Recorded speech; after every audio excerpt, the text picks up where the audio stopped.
सरहदों पर तनाव जब हदें पार कर जाए तो गोलियों की आवाज शहरों तक पहुंचती है। लेकिन जब वही तनाव आसमान से बरसने लगे तो सिर्फ इमारतें ही नहीं, इंसानियत भी मलबे में दब जाती है। क्योंकि ऐसा ही कुछ अफगानिस्तान की राजधानी काबुल में हुआ है। नमस्कार, मैं कृतिका और आप देख रहे हैं जर्नलिस्ट कैफे का डिजिटल प्लेटफॉर्म। आज बात पाकिस्तान और अफगानिस्तान के बीच बढ़ते संघर्ष से जुड़ी है, जिसने हालात को बेहद भयावह बना दिया है। इतना ही नहीं, सोमवार रात काबुल में जो हुआ उसने पूरी दुनिया को झकझोर कर रख दिया। बता दें कि तालिबान सरकार का आरोप है कि पाकिस्तान की सेना ने काबुल में एक नशा मुक्ति अस्पताल को निशाना बनाते हुए बड़े पैमाने पर हवाई हमला किया है। इस हमले में अब तक करीब 400 से ज्यादा लोगों की मौत हो चुकी है, जबकि 200 से 250 के बीच लोग घायल बताए जा रहे हैं। इतना ही नहीं, यह हमला उस वक्त हुआ जब रमजान के महीने में लोग रोजा खोलने के बाद अपने घरों से बाहर निकलते हैं। स्थानीय समय के अनुसार रात करीब 9 बजे अचानक तेज धमाकों की आवाज गूंजने लगी और देखते ही देखते पूरा इलाका धुएं और मलबे से भर गया, जिससे लोग घबरा कर इधर उधर भागने लगे।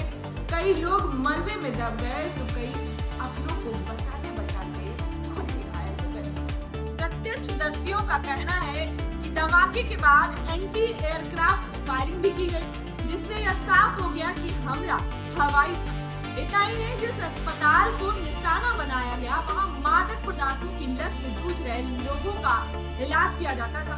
यानी जो लोग पहले से ही जिंदगी की जंग लड़ रहे थे, वे इस हमले में अपनी जान गंवा बैठे। वहीं तालिबान के प्रवक्ता ज़बीहुल्लाह मुजाहिद ने इस हमले को लेकर कड़ी प्रतिक्रिया दिया है।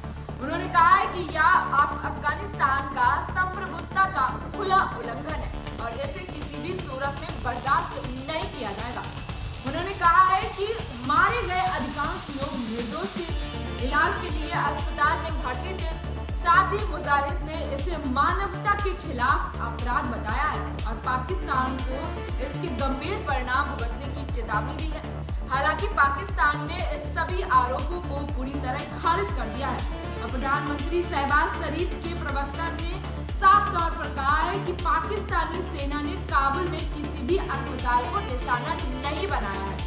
उनके मुताबिक यह आरोप बेबुनियाद और भ्रामक है।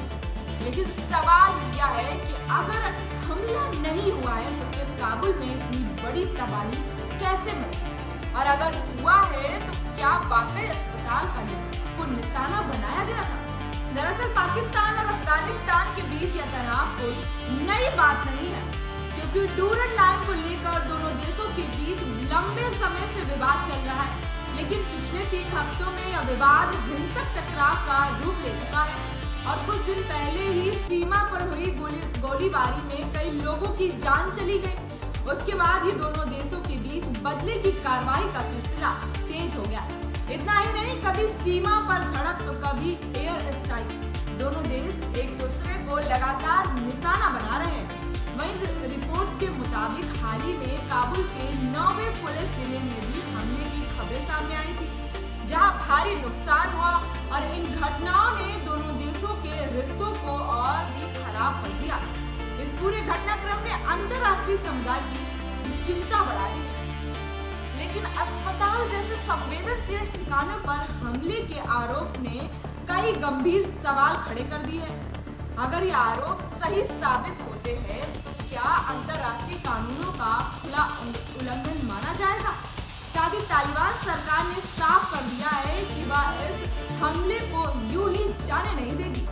बदले की चेतावनी के बाद अब आशंका जताई जा रही है कि आने वाले दिनों में यह संघर्ष और भी भयावह रूप ले सकता है। फिलहाल सच्चाई क्या है यह जांच के बाद ही साफ हो पाएगा। लेकिन एक बात बिल्कुल साफ है कि इस जंग में सबसे ज्यादा नुकसान आम नागरिकों का हो रहा है, जो ना तो इस लड़ाई का हिस्सा है और ना ही इसके जिम्मेदार। जंग की इस आग में जल रही है इंसानियत और सवाल वही है कि आखिर कब रुकेगा यह खून खराबा। ऐसी खबरों को देखने के लिए बने रहे जर्नलिस्ट कैफे न्यूज के साथ।